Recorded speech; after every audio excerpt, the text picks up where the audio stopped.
CIA প্রধান তুলসী গ্যাবার্টকে দায়িত্ব দেওয়া হয়েছে বাংলাদেশ থেকে পাকিস্তানের জঙ্গি ঘাঁটি নির্মূল করে দিতে। এমন মন্তব্য যুক্তরাষ্ট্রের প্রেসিডেন্ট ডোনাল্ড ট্রাম্প নাকি করেছেন। পরে ফ্যাক্ট চেক করে দেখা গেল এটি ছিল গুজব। অপরদিকে আইন উপদেষ্টা আসিফ নজরুল বলেছেন প্রবাসীরা ৬০ দিনের বেশি দেশে থাকার প্রয়োজন নেই। ফ্যাক্ট চেক করে জানা গেল এটাও ছিল অপতথ্য। দর্শক চলুন এমনই কয়েকটি ফ্যাক্ট চেক দেখে নেই। সিআইএ প্রধান তুলসী গ্যাবার্টকে দায়িত্ব দেওয়া হয়েছে বাংলাদেশ থেকে পাকিস্তানের জঙ্গি ঘাঁটি নির্মূল করে দিতে। এমন মন্তব্য নাকি যুক্তরাষ্ট্রের প্রেসিডেন্ট ডোনাল্ড ট্রাম্প করেছেন। এই দাবিতে একটি ভিডিও সামাজিক যোগাযোগ মাধ্যমে ছড়িয়ে দেওয়া হয়েছে। রিউমার স্ক্যানার টিমের অনুসন্ধানে জানা যায় ডোনাল্ড ট্রাম্প বাংলাদেশ প্রসঙ্গে যুক্তরাষ্ট্রের কোনো গোয়েন্দা সংস্থাকে জড়িয়ে এমন কোনো মন্তব্য করেননি। এছাড়া তুলসী গ্যাবার্ট নয়, সিআইএর প্রধান হলেন জন র্যাডক্লিফ। তুলসী গ্যাবার্ট যুক্তরাষ্ট্রের জাতীয় গোয়েন্দা পরিচালক। প্রকৃতপক্ষে ডিপফেক প্রযুক্তির সহায়তায় এই ভুয়া ভিডিওটি তৈরি করা হয়েছে। অপরদিকে গুলিবিদ্ধ হাদিকে দেখতে ঢাকা মেডিকেলে যান বিএনপির স্থায়ী কমিটির সদস্য ও ঢাকা ৮ আসনে হাদির প্রতিদ্বন্দ্বী প্রার্থী মির্জা আব্বাস। এই ঘটনার প্রেক্ষিতে দৈনিক আজকের কণ্ঠ নামক একটি ফেসবুক পেজে একটি ছবি প্রচার করে দাবি করা হচ্ছে মির্জা আব্বাসের ওপর হামলা হয়েছে। রিউমার স্ক্যানার টিমের অনুসন্ধান জানায় মির্জা আব্বাসের ওপর হামলার কোনো ঘটনা ঘটেনি এবং ছবিটিও সাম্প্রতিক সময়ের নয়। প্রকৃতপক্ষে ২০১৮ সালে নির্বাচনী প্রচারণার সময় মির্জা আব্বাসের উপর হামলার ঘটনার ছবিকে সাম্প্রতিক দাবিতে প্রচার করা হচ্ছে। এখানেই শেষ নয়। আইন উপদেষ্টা আসিফ নজরুল বলেছেন প্রবাসীরা ৬০ দিনের বেশি দেশে থাকার প্রয়োজন নেই। এমন শিরোনামে একটি ফটোকার্ড সামাজিক যোগাযোগ মাধ্যমে ছড়িয়ে দেওয়া হয়েছে। রিউমার স্ক্যানার টিমের অনুসন্ধান জানায় প্রবাসীরা ৬০ দিনের বেশি দেশে থাকার প্রয়োজন নেই এমন মন্তব্য আইন উপদেষ্টা ডক্টর আসিফ নজরুল করেননি। প্রকৃতপক্ষে ডিজিটাল প্রযুক্তির সহায়তায় ফাপড়বাজ নামের এক ফেসবুক পেজের ফটোকার্ড সম্পাদনা করে আলোচিত দাবিতে প্রচার করা হয়েছে। দর্শক, আজকের অপতথ্যগুলোর ধরন বিশ্লেষণ করে দেখা যাচ্ছে সংবেদনশীল ক্যাপশনের ওপর ভর করেই গুজবগুলো ছড়িয়ে যাচ্ছে ফেসবুক ফিডে। ব্যবহার করা হচ্ছে এআই। মিথ্যা তথ্যগুলো বিশ্বাসযোগ্য করতে নকল করা হচ্ছে জনপ্রিয় গণমাধ্যমগুলোর ফটোকার্ড। এই বাস্তবতায় সামাজিক যোগাযোগ মাধ্যম নয়, বরং গণমাধ্যমের খবরগুলোতেই আস্থা রাখার পরামর্শ বিশেষজ্ঞদের। রুবাইয়াত অদিতি, ৭১। দর্শক, প্রতিবেদনটি দেখছিলাম। গুজব নিয়ে একটা ধারণা আমরা ইতিমধ্যেই পেয়েছি। বিগত বেশ কিছুদিন ধরেই অপতথ্যের ছড়াছড়ি আমরা দেখছি। বিশেষ করে যে কোনো ইস্যু যখন সামনে আসে, সেটি ভূমিকম্প থেকে নিয়ে ওসমান হাদির ওপর হামলা পর্যন্ত যে কোনো ইস্যুই হোক না কেন, সেই ইস্যু নিয়ে নানান ধরনের গুজবও আমরা ছড়াতে দেখেছি। সেগুলো নিয়েই আলোচনা করব। আগে জানিয়েছি আমাদের সাথে সিনিয়র সাংবাদিক শামসুল আলম লিটন যুক্ত আছেন। তার কাছে চলে যাই। চলুন, আপনাকে স্বাগত জানাচ্ছি ৭১-এ। এই যে গুজব প্রসঙ্গে আমরা তো প্রতিদিনই এটি নিয়ে সংবাদ উপস্থাপনও করছি, এটি নিয়ে আলোচনাও করছি। একটু আপনার কাছে জানতে চাই যে গুজব তো আগেও ছিল, এখনকার গুজবে প্রযুক্তির ব্যবহারের পাশাপাশি আর কোন বিষয়গুলো বাড়তি দেখতে পান, নতুন দেখতে পান? গুজব, ধন্যবাদ ৭১ টিভিকে। কারণ এই সময়ে যখন আমরা আছি তখন গণমাধ্যম আর সোশ্যাল মিডিয়ার যে মধ্যে যে সংঘাত চলছে, সেই সংঘাতের যে এখানে প্রতিদিনের যে তথ্যের চেয়ে অপতথ্য এবং তথ্যের চেয়ে গুজবের যে পরিমাণ কম বেশি হিসেব রিসার্চ হয়তো বিভিন্ন সমাজে হয়েছে, বাংলাদেশে এখনো হয়েছে কিনা আমি জানি না।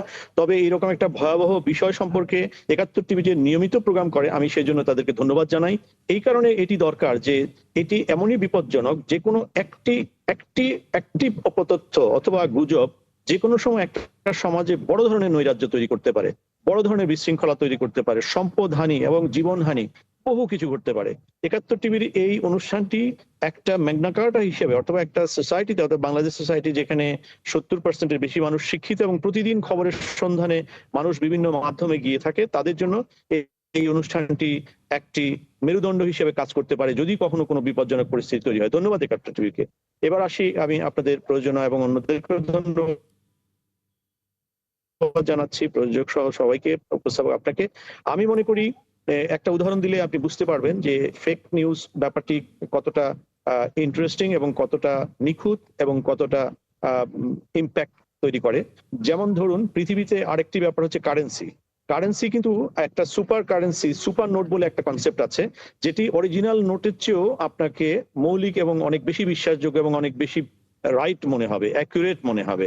তো এই জন্য গুজব অথবা অপতথ্য অথবা এই ধরনের যারা তৈরি করে ফেক নিউজ, তারা কিন্তু সাইকোলজিক্যালি তারা কিন্তু এক ধরনের মাস্টার মাইন্ড, কারণ তারা কিন্তু অবশ্যই মেধাবী, কারণ এখানে ডিপ্লোম্যাটিক নলেজ দরকার আছে, পার্সোনালিটি এনালিসিস করতে হয়। যেমন ডোনাল্ড ট্রাম্প এরকম অনেক উদ্ভট এবং অনেক ধরনের এক্সট্রিম অর্ডার প্রায় দিয়ে থাকেন এবং এই ধরনের অর্ডার দিতে পারেন, এরকম একটা ব্যাপার আছে।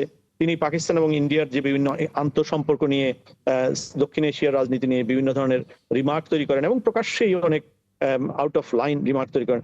সে এবং বাংলাদেশের যে সেন্সিটিভিটি এবং তুলসী গ্যাবার্ডের যে অরিজিন, সেটি ইন্ডিয়ান অরিজিন, বা আমার একজন, সুতরাং এই সব মিলে কিন্তু, এবং তুলসী গ্যাবার্ড বিজেপির প্রতি অত্যন্ত অনুরক্ত, ইত্যাদি ইত্যাদি মিলে একটা কিন্তু একটা বাংলাদেশের বর্তমান প্রেক্ষাপটে এইরকম একটি গুজব যে 99% মানুষ বিশ্বাস করতে পারে, এটা কিন্তু যারা গুজবটি তৈরি করেছে, যারা ফটোকার্ডটি তৈরি করেছে, তাদের কিন্তু, অর্থাৎ মেধা, মানে আপনি যদি পুলিশকে ধরুন, যত অপরাধ মোকাবেলার জন্য যত তথ্য এবং যত প্রযুক্তি আছে, অপরাধী কিন্তু তার চেয়ে এক পা এগিয়ে কাজটা করার চেষ্টা করে। তার মানে আমি পুলিশের চেয়ে তারা যে অনেক বেশি পরিমাণে মেধাবী, অথবা কিন্তু তারা যে মেধা প্রয়োগ করে, আমি সেটা বলতে চাই। সেজন্য এই তথ্য হচ্ছে সমাজকে শক্তিশালী করে, আর অপতথ্য ধারালো ছুরির মতো সমাজে বড় ধরনের নৈরাজ্য এবং বিশৃঙ্খলা তৈরি করতে পারে। সো সুপার নোটের মতোই অপতথ্য তেমনি ভাবে অত্যন্ত বিপজ্জনক এবং অনেক বেশি বিশ্বাসযোগ্য। আমি এই ঘটনাটি সম্পর্কে এটি হচ্ছে আমার রিমার্ক।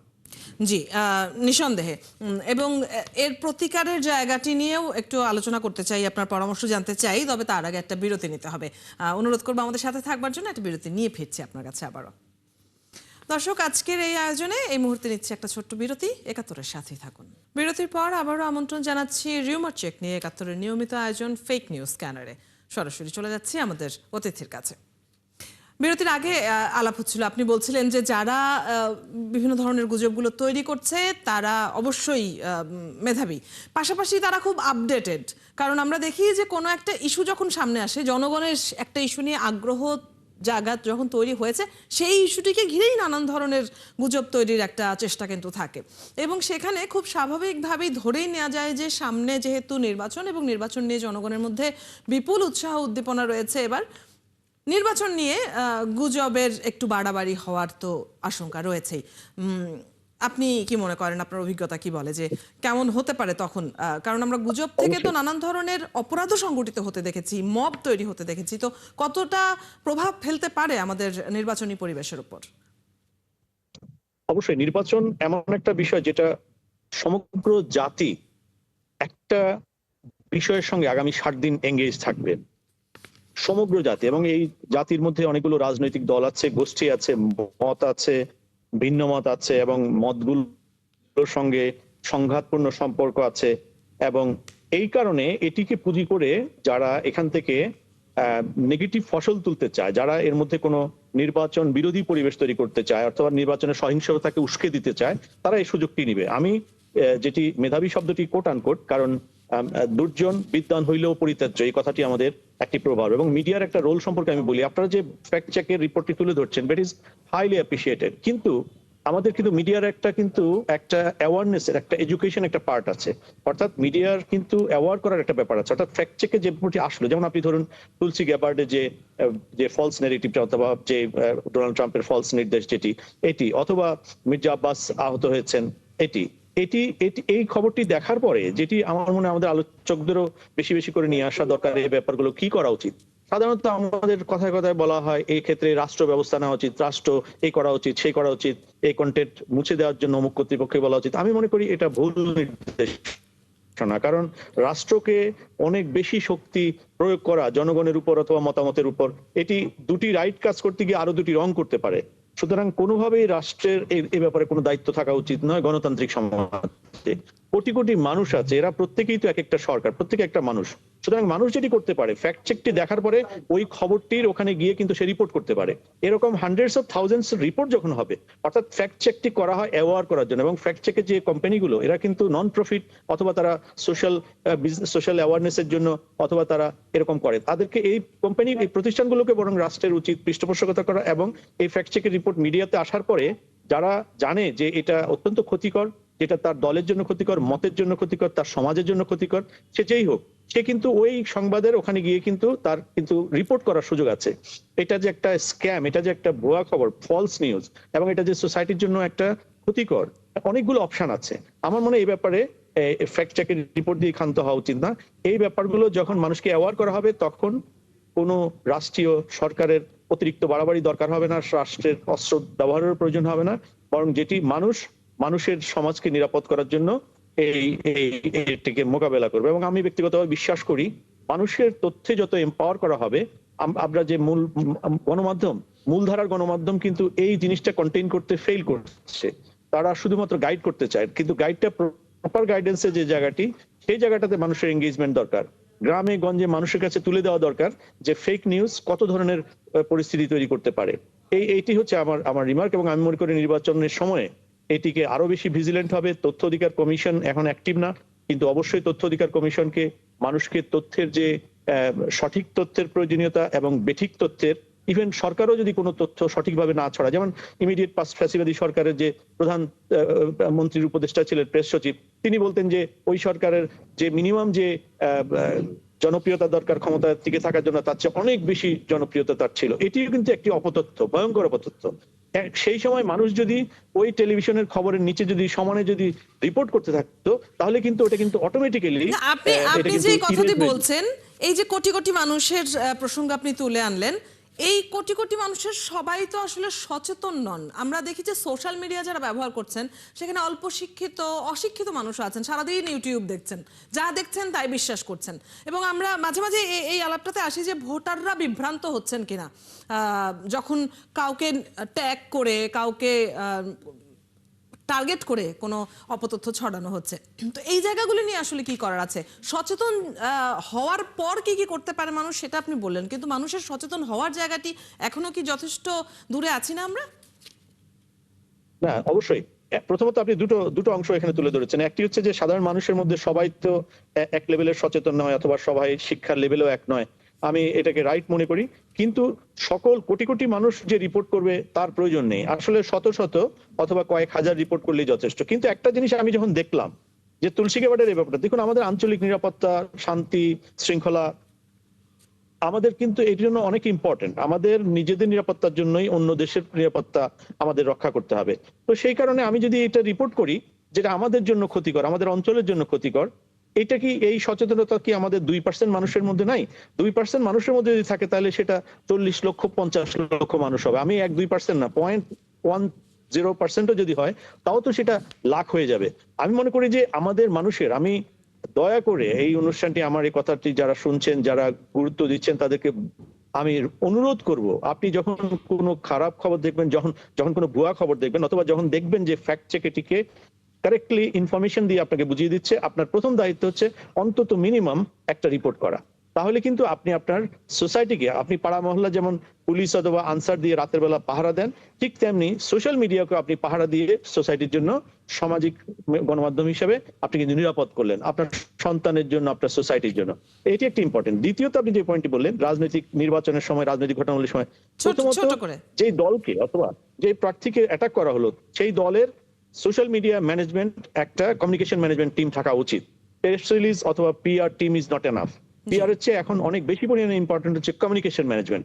সেখানে সেই দল অথবা সেই প্রার্থী, তারা কিন্তু তাদের দায়িত্ব আছে সেই টিম থেকে সঠিক তথ্যটা তুলে ধরা। সুতরাং এখানে এটি যে শুধু সরকারের দায়িত্ব, 71 টেলিভিশনের দায়িত্ব অথবা গণমাধ্যমের দায়িত্ব তা নয়, এটা কালেকটিভ, ফিল করতে হবে, অ্যাক্ট করতে হবে। অসংখ্য ধন্যবাদ।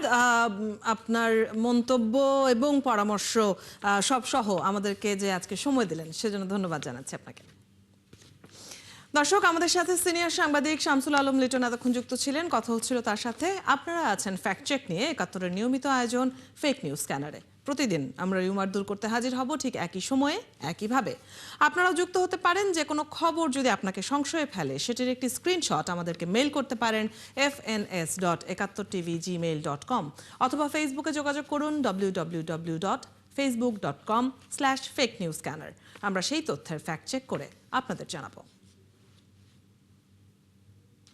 চটকদার শিরোনাম দেখেই ক্লিক করবেন না। বিশ্বাস আর প্রতিক্রিয়া জানানোর আগে ফ্যাক্ট চেক করুন। থাকুন ৭১-এর সাথে।